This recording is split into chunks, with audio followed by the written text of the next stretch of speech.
आज हम बात करेंगे 3R सेफ्टी रूल की। ये बहुत ही सिंपल और पावरफुल सेफ्टी कॉन्सेप्ट है। ये इन्वायरमेंट ही नहीं, आपके वर्क प्लेस की सेफ्टी के लिए भी बहुत जरूरी है। 3R सेफ्टी रूल में होते हैं 3R। तो पहला R है रिड्यूस, दूसरा है रीयूज, तीसरा है रिसाइकल। रिड्यूस का मतलब है वेस्ट और रिस्क को शुरुआत में कम कर देना, क्योंकि जितना कम मटेरियल उतनी ही भीड़ कम होगी और उतना ही कम एक्सीडेंट का चांस होगा।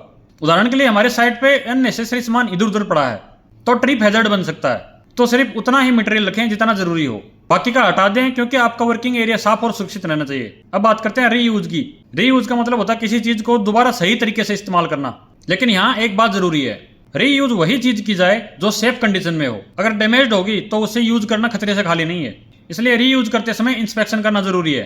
तीसरा और सबसे इंपॉर्टेंट पार्ट है रिसाइकल। रिसाइकल का मतलब होता है किसी वेस्ट मटेरियल को सही तरीके से प्रोसेस करके यूज में लेने लायक बनाया जा सके। इससे ना सिर्फ एनवायरनमेंट सुरक्षित रहता है बल्कि आपका वर्क प्लेस भी साफ सुथरा रहता है। इसमें आते हैं जैसे waste material, metal plate, packing का सामान। इसे सही तरीके से रिसाइकल करने पर आपकी साइट पे क्लटर कम होता है और फायर रिस्क भी कम हो जाता है। अगर हम इन बातों को एक साथ फॉलो करें तो हम ना सिर्फ एनवायरनमेंट को प्रोटेक्ट करते हैं बल्कि वर्क प्लेस को भी ज्यादा सेफ बना सकते हैं, क्योंकि एक क्लीन और ऑर्गेनाइज्ड साइट पे एक्सीडेंट बहुत कम होते हैं। इसलिए याद रखें, सेफ्टी पीपी पहनना ही काफी नहीं है, बल्कि हमारी डेली हैबिट और छोटे छोटे डिस्कशन पर भी डिपेंड करती है। इसलिए आज ही 3R सेफ्टी रूल को अपनी जिंदगी का हिस्सा बनाएं और एक सेफ वर्क प्लेस बनाने में आपका योगदान दीजिए।